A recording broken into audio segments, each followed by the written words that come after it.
Hello Sai पूजा channel के सभी members और डिवोटीज़ को मेरा ओम साई राम। तो आज मैं बाबा जी का बहुत बड़ा एक्सपीरियंस शेयर करने जा रही हूँ। इससे आप लोगों को बहुत बड़ी सीख मिलेगी। तो चलिए शुरू करते हैं।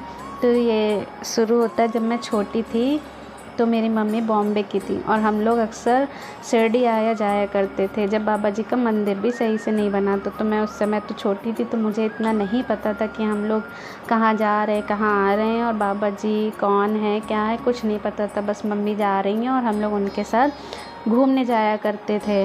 और फिर धीरे धीरे समय बीता। जब मैं बड़ी हुई तो मैंने देखा कि बाबा जी की बहुत लोग पूजा करते हैं। मेरे आसपास के लोग, मेरी चाची और मेरी फ्रेंड, वो सब बाबा जी की पूजा करते हैं। तो फिर भी मुझे मतलब इतना कुछ नहीं पता था। फिर मेरी शादी हो गई और मैं अपने ससुराल में मगन हो गई और मेरा शिरडी आना जाना बंद हो गया और सब कुछ बंद हो गया। फिर शादी मेरी सब बहुत अच्छी चल रही थी। मुझे सारा पूरा घर परिवार सब बहुत अच्छा मिला था। फिर मेरे हस्बैंड की जॉब बाहर लग गई और मैं हस्बैंड के साथ बाहर रेंट पे रहने लगी। फिर वहाँ मेरे हस्बैंड जॉब कर रहे थे और उनकी जॉब में पहले तो सब कुछ अच्छा चल रहा था। फिर अचानक से उनकी जॉब में बहुत दिक्कत, बहुत परेशानियाँ आने लगी। तब तक मैं पूजा दीदी के चैनल से जुड़ चुकी थी। जब पूजा दीदी का फर्स्ट चैनल था, मैं उस चैनल से पूजा दीदी से जुड़ी हुई हूँ और उसी पूजा दीदी के ही ज़रिए मैंने बाबा को जाना है कि बाबा क्या हैं और कैसे हैं, वो कैसे अपने भक्तों की रक्षा करते हैं और हम लोगों को क्या दान पुण्य करना चाहिए, सब मैंने पूजा दीदी से जाना। पूजा दीदी जितने अच्छे से बाबा के बारे में एक्सप्लेन करती हैं, मुझे नहीं लगता कि कोई करता होगा। तो मैं पूजा दीदी का बहुत बहुत शुक्रिया अदा करती हूँ कि वो इतना अच्छा और नेक काम कर रही हैं। फिर मेरी कहानी शुरू होती है। मेरे हस्बैंड की जॉब सही चल रही थी, अचानक से उनकी जॉब में बहुत परेशानी आने लगी। उनको लगने लगा कि अब मुझे जॉब से निकाल दिया जाएगा। तब तक मैं पूजा दीदी से जुड़ चुकी थी और मुझे लगा कि क्यों ना सब बाबा जी की पूजा करते हैं, गुरुवार व्रत रखते हैं और मैं भी गुरुवार का व्रत रखती हूँ। और 9 दियों के बारे में भी मुझे पूजा दीदी के चैनल से पता लगा। फिर मैंने 9 गुरुवार के व्रत रखे और फिर धीरे धीरे घर में सब कुछ सही होने लगा और मेरे हस्बैंड की जॉब भी बहुत अच्छे से चलने लगी। यहाँ तक कि उनका प्रमोशन भी हो गया और बहुत अच्छे से काम चलने लगा। फिर मैंने बाबा जी का व्रत पूरा किया, उनका उद्यापन अच्छे से किया और सब लोग खुशी खुशी रहने लगे। फिर मैं बाबा जी की पूजा करती रही और सब कुछ अच्छे से चल रहा था। फिर मैंने बाबा जी से मन्नत भी मानी थी कि बाबा जी सब कुछ सही हो जाएगा तो मैं आपके कानपुर जब आऊँगी तो बिठूर में आपके दर्शन करने आऊँगी। मेरा मायका ससुराल कानपुर में है। तो फिर मैं जब अपने मायके में गई तो मैं बाबा जी के दर्शन करने के लिए बिठूर में गई। मैंने अपने भाई से कहा कि मुझे बाबा जी के दर्शन करने हैं, आप दर्शन करा लाओ। तो मेरे भाई ने कहा कि ठीक है, मैं कल चलता हूँ। मेरी मम्मी भी थी, उनको घूमने का बहुत शौक़ है और उनका भी मन था बाबा जी के दर्शन करने का। तो वो बोलने लगी कि मैं भी चलूँगी और मेरी मम्मी एकदम ठीक थी। उनको पता नहीं है अचानक सुबह क्या हुआ, इतनी ज़ोर से बुखार चढ़ गया कि मतलब वो अपने बिस्तर से हिल भी नहीं पा रही थी। तो फिर मम्मी ने कहा कि मेरा भाई कहने लगा कि अब नहीं जाते हैं,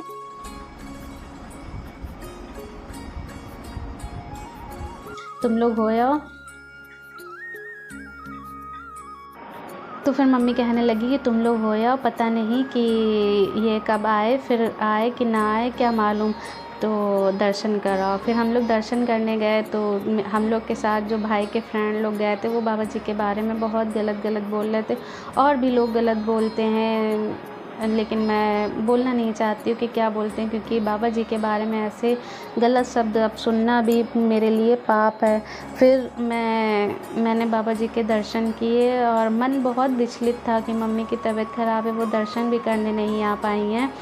फिर मेरे पापा जी का फ़ोन आता है कि बेटा घर आ जाओ, मम्मी की बहुत तबीयत ख़राब है। जब हम लोग घर गए तो मम्मी की सच में बहुत तबीयत ख़राब थी। तो मैंने कहा पापा किसी अच्छे डॉक्टर को दिखाओ। पापा ने अच्छे डॉक्टर को दिखाया और तब पता चला कि मम्मी को बहुत बड़ी बीमारी हुई है और वो मतलब एकदम लास्ट है। स्टेज है अब वो सही नहीं हो सकती हैं। तो मुझे मतलब बाबा जी के ऊपर इतना गुस्सा लगा कि आपने मम्मी को एक बार भी दर्शन करने नहीं दिए।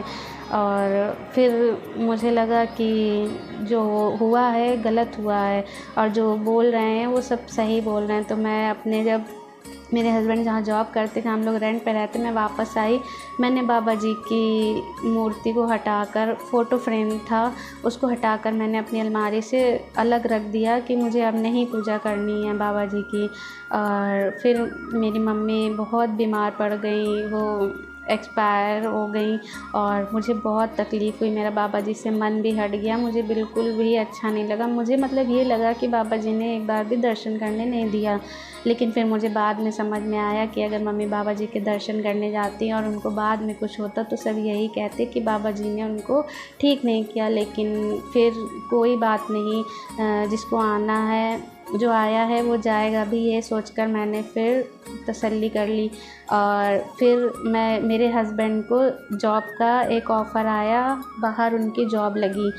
तो फिर मेरे हस्बैंड ने वो जॉब एक्सेप्ट कर ली। हालांकि उन्हें जॉब छोड़नी नहीं थी ये वाली और ना ही वो करनी थी, लेकिन उनका दिमाग पता नहीं कैसे क्या घूमा, उन्होंने एक्सेप्ट कर लिया जॉब। फिर हम लोग जब यहाँ से छोड़ के जा रहे थे तो बाबा जी की जो फ़ोटो थी, मेरा उनसे बहुत मन हट गया था और ये मेरी सबसे बड़ी गलती थी। मैंने बाबा जी को लाल कपड़े में बांधकर और गंगा जी में मैंने प्रवाहित कर दिया और मैं बाबा जी को अपने साथ नहीं ले गई, ये मेरी सबसे बड़ी गलती थी।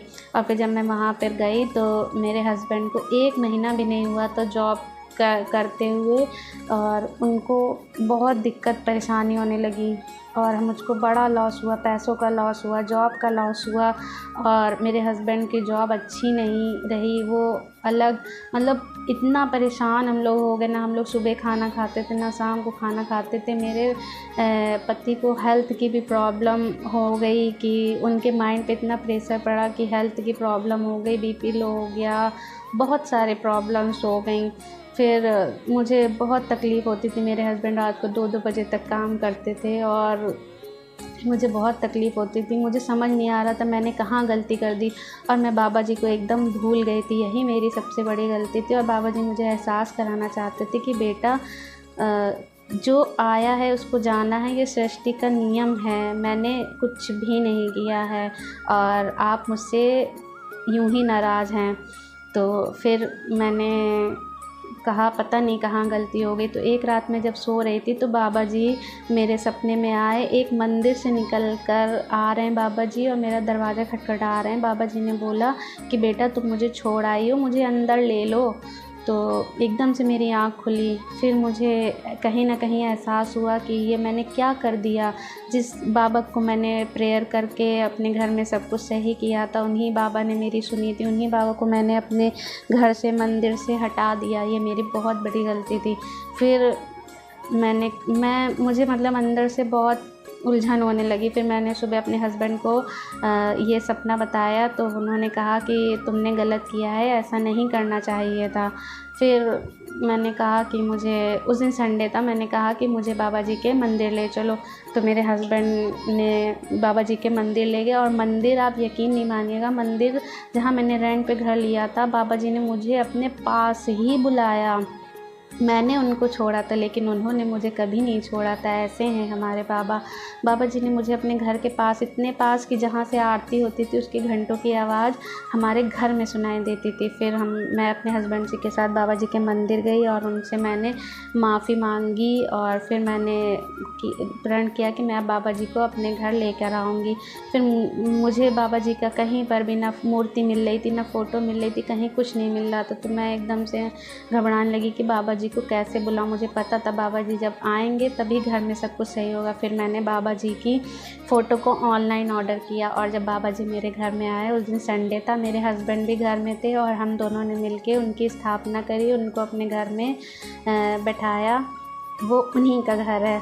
और फिर हमने उनसे प्रार्थना करी, बाबा जी हमसे जो गलती हुई माफ़ करिए, मेरे घर में सब कुछ सही करिए। और सच में गुरुवार वाले दिन ही मेरे हस्बैंड को दूसरी जगह जॉब के लिए ऑफ़र आया गया और उनको वो इतना अच्छा लगा, उन्होंने वो एक्सेप्ट कर लिया। फिर मैं बाबा जी के हर गुरुवार मंदिर जाती थी जब तक मैं वहाँ थी और मैं बाबा जी से माफ़ी मांगती थी कि बाबा जी मैंने आपके साथ इतना गलत किया, मुझे माफ़ कर दीजिए, मुझे ये नहीं करना चाहिए था। फिर मैंने बाबा जी को ही अपनी माँ माना, उन्होंने मुझे माँ जैसा प्यार दिया। और फिर हम लोग उसी जगह जहाँ पहले थे वहीं पर शिफ्ट हो गए और मेरे हस्बैंड की जॉब भी अच्छे से चलने लगी और बाबा जी की बहुत बड़ी कृपा रही, हमारे घर में सब कुछ सही हो गया।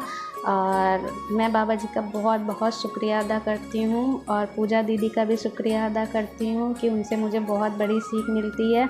और मैंने जो गलती करी वो आप लोग कभी भी मत करिएगा, किसी के कहने पर मत आइएगा।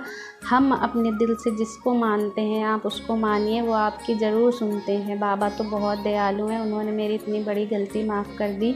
मैं उनका बहुत बहुत शुक्रिया अदा करती हूँ और आगे से ऐसी गलती कभी नहीं करूँगी, उसके लिए भी माफ़ी मांगती हूँ। अब मैं बाबा जी की बहुत बहुत बहुत पूजा करती हूँ। उन्होंने मेरे जीवन में दोबारा से खुशियाँ भर दी हैं। और ओम साई राम।